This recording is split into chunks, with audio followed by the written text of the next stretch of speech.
Most people over 50 think the reason they hurt is because they're getting older.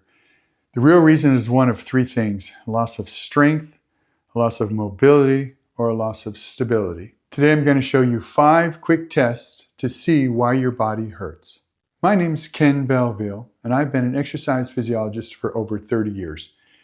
And I've evaluated hundreds of individuals. And these are the top 5 movement screens I use to start my mobility assessment. And I'm going to show them to you. I'm going to include a PDF that you can download and follow along and score yourself. And then there's some exercises you can do if you score low. So be sure and download that. It's in the description box below. So let's get started. The first test is shoulder mobility. And what you'll do is you'll stand with your feet pointing straight forward, pull your stomach in, squeeze your glutes a little bit to engage your core. And you start with your arms down by your sides and raise your arms up over your head. And if your arms can be next to your ear, that's what you want. Now, what I don't want to see is if there's compensation, you go like this in order to get your arms up over your head or next to your ears. See, I'm arching my back. We don't want that. Or we don't want to go like this. Or if you can only go to here, that is not ideal. So when your shoulders are tight, your body borrows mobility from other places, specifically in this instance, your low back. So if you have low back issues, this may be one of the causes of it. So again, arms up without arching your back. And the arms should be next to your ears. How you score this is if you can go up with your arms next to your ears, that's a 2, give yourself a 2. If you had to compensate with your low back, or you couldn't go up as high, or your head went forward, give yourself a 1. And if there was pain in anything, even if you could do the full range of motion, if there was pain, that's a 0. And what it may indicate, if you have lack of mobility, is stiff shoulders, or stiff upper back, or a weak core. So the next exercise you're going to do is a balance exercise. This is going to test your risk of falling. You're going to stand on one leg, the other leg is lifted just briefly off the ground, just a little bit. This knee that you're standing on is soft. And what I'm looking for is there a lot of movement in your calf or in your foot? Can you hold it for 20 seconds or longer, or at least 20 seconds, without falling, without a lot of arm movement, and without dropping this hip down? So if you can hold it for 20 seconds, pretty still, give yourself a 2. If you could only hold it for 10 to 19 seconds, give yourself a 1. And if you could hold it for less than 10 seconds, give yourself a 0. Or if there was any pain in any part of your body, lower back or hip or knee, then that's a 0. What this may indicate is if you have an increased risk of falling, if you have weak hip stabilizers, or you have weakened balance control. And you want to test both legs, and the weaker leg is the score that you use.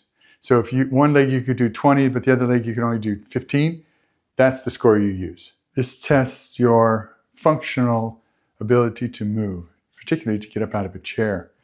And that's exactly what we're going to do. So you're going to start in a seated position with your hands across your chest. Do 5 sit to stands in a controlled motion.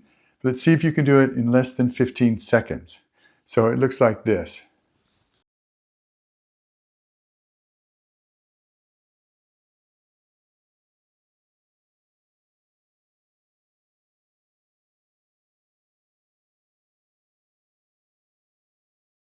Just like that. Now, what I don't want to see, or what you don't want to see, is pushing off with your hands, leaning forward and pushing off with on your knees, or getting momentum to go up.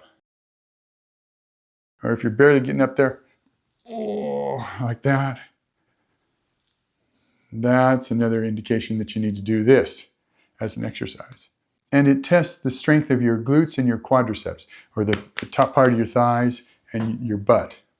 You get 2 points if you can do it with ease, 1 point if it was difficult, and 0 points if you couldn't do it, or if there was pain, or if you had to use your hands to get up. The next movement I want to show you is a hip movement pattern. This tests to see if you're using your back or your hips or your buttocks when you bend over. You should be using your hips and buttocks, not your back. This is a pretty cool thing because everybody has a broom, or you should have a broom in your home, and you're going to use this as the test. So what we'll do is, the test is basically, can you, with your feet pointing straight forward and about hip width apart, can you put your butt out and keep your back flat, right, or relatively neutral? So there's no rounding like this. So we don't want to use our spine because spine is stability. It's not mobile. The hips are meant to be mobile. But this is a good way to see. And what you'll do is you'll put this along your spine. You'll hold it with one hand against your butt, your middle back, and the back of your head. And then what you'll do is you'll bend forward at the hips. And if all three are touching, you know that you're doing it correctly. If by any chance it comes off your butt, you know that you're rounding your spine. And we don't want that because that puts extra pressure on your spine. The spine is supposed to be stable. The hips are supposed to be mobile. If you can do this and it's smooth, you can keep all three spots, the head, the middle back, and the butt against this the whole time, and it's smooth, give yourself 2 points. If this comes off your butt, then give yourself 1 point. If there was pain, I don't care if you could do it correctly or not, but if there's pain anywhere in your spine or your hips or your knees, then that's a 0. The next test is thoracic rotation. This tests whether your rotation is coming from your thoracic spine or you're compensating somewhere else. I like to use this softball or a ball that you can place in between your knees, and you'll find out here why in just a second. Feet are flat on the floor. Sit tall. Place the ball in between your knees. Place your hands across your chest. Rotate from the spine as far as you can go. And you should go about 45 degrees. So this is 90 degrees, about 45 degrees from front without any pain.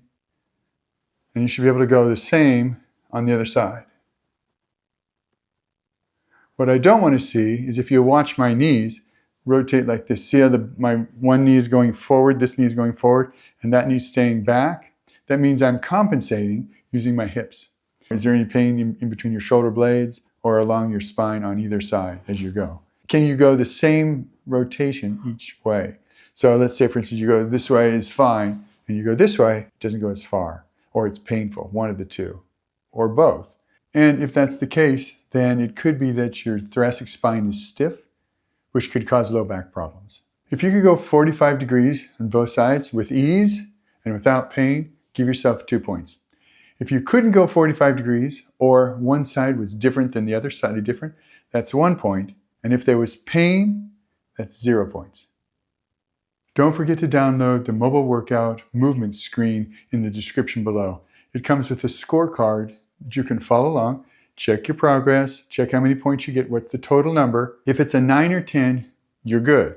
Just keep doing what you're doing. If it's between a 5 and 8, this is where your body's starting to tell you something that you need some either strength, mobility, or stability. And if you're 0 to 4, your body is probably compensating in multiple places, and you're probably in pain. Also, I offer a free 30-minute evaluation that you can click in the link below